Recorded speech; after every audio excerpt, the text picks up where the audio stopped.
మొక్కలు చూసుకోండి ఎప్పుడైనా ఎవరికి ఇచ్చావు ఏంటి ఇచ్చావా ఇచ్చాను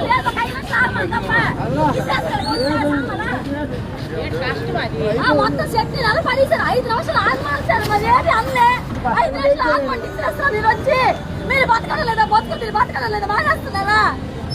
అవునే వాళ్ళకి నష్టం పెట్టలే అవ్వలేదు అంటే రోడ్ల మీద బతికిన వాళ్ళకి మాత్రం వాళ్ళ కోపాలు పంతాలు చూపిస్తారు వచ్చిందా సామాన్ ఎవరు కమ్మ వ్యాపారం